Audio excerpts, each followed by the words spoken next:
കാപട്യമില്ലാത്ത ജീവിതം എത്ര അനുഗ്രഹീതം.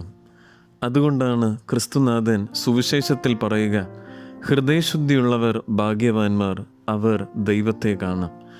വചനയാത്രയിലൂടെ ക്രിസ്തുവിനെ അനുഭവിച്ചറിയുന്ന പ്രിയ ശ്രോതാക്കളെ, ഇന്ന് സഭാമാതാവ് നമുക്ക് വിചിന്തനത്തിനായി നൽകിയിരിക്കുന്ന വചനഭാഗം യോഹന്നാൻ്റെ വിശുദ്ധ സുവിശേഷം 1-ാം അധ്യായം 45 മുതൽ 51 വരെയുള്ള വചനഭാഗങ്ങളാണ്.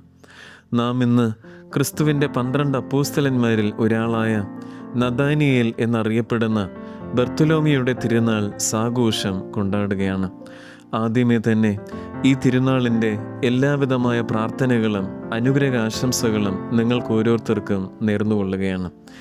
ഈ ശിഷ്യൻ്റെ ജീവിതം പരിശോധിക്കുമ്പോൾ ചില യാഥാർത്ഥ്യങ്ങൾ നമുക്ക് മനസ്സിലാക്കുവാൻ സാധിക്കും.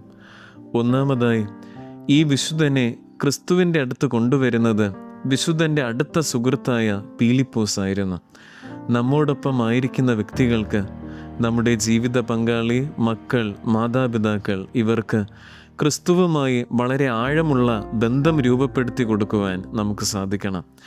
ജോഷുവയുടെ പുസ്തകത്തിൽ നാം വായിക്കുന്നുണ്ട്, ഞാനും എൻ്റെ കുടുംബവും കർത്താവിനെ സേവിക്കും. ഇപ്രകാരം നമ്മുടെ ബന്ധങ്ങളിൽ, കുടുംബത്തിൽ, സൗഹൃദ വലയത്തിൽ ക്രിസ്തുവിനെ പകർന്നു കൊടുക്കുവാൻ നമുക്കാകണം. രണ്ടാമതായി, ക്രിസ്തു നഥാനിയേലിനോട് പറയുന്നത് അത്തിമരത്തിൻ്റെ ചുവട്ടിലായിരിക്കുമ്പോൾ ഞാൻ നിന്നെ കണ്ടു എന്നുള്ളതാണ്. വിശുദ്ധ ഗ്രന്ഥത്തിൽ അത്തിമരം പ്രാർത്ഥനയുടെ ഇടമാണ്. ആരും അറിയാതെ നിശബ്ദതയിലും ഏകാഗ്രതയിലും ദേവാലയങ്ങളിലും അല്ലാതെയും നാം ദൈവത്തോട് ഉരുവിടുന്ന എല്ലാ പ്രാർത്ഥനകളും ദൈവം തീർച്ചയായും കേൾക്കും. നമ്മുടെ ദൈവം പ്രാർത്ഥനകൾ കേട്ടില്ലെന്ന് നടിക്കുന്ന, അപേക്ഷകൾ ഉപേക്ഷിക്കുന്ന ദൈവമല്ല, മറിച്ച് നമ്മുടെ ദൈവം തീർച്ചയായും നമ്മുടെ പ്രാർത്ഥനകൾ അനുഗ്രഹങ്ങളാക്കി മാറ്റുക തന്നെ ചെയ്യും. മൂന്നാമതായി, ക്രിസ്തു സുവിശേഷങ്ങളിൽ നൽകുന്ന ഏറ്റവും വലിയ വാഴ്ത്ത് നഥാനിയേലിനാണ്.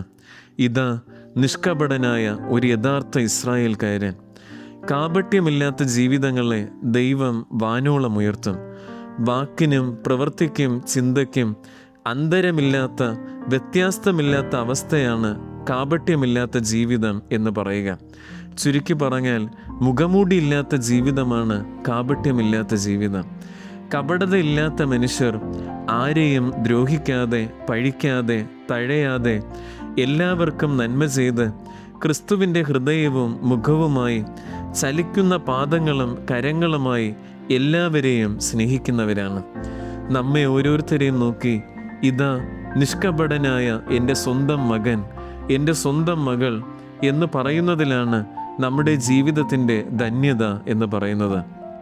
ഓർക്കുക, എത്ര കാലം ജീവിച്ചു എന്നതിലല്ല, എത്ര കുലീനമായി, ശ്രേഷ്ഠമായി ദൈവത്തെയും അയൽക്കാരനെയും സേവിച്ചു, സ്നേഹിച്ചു എന്നതാണ് പ്രധാനം.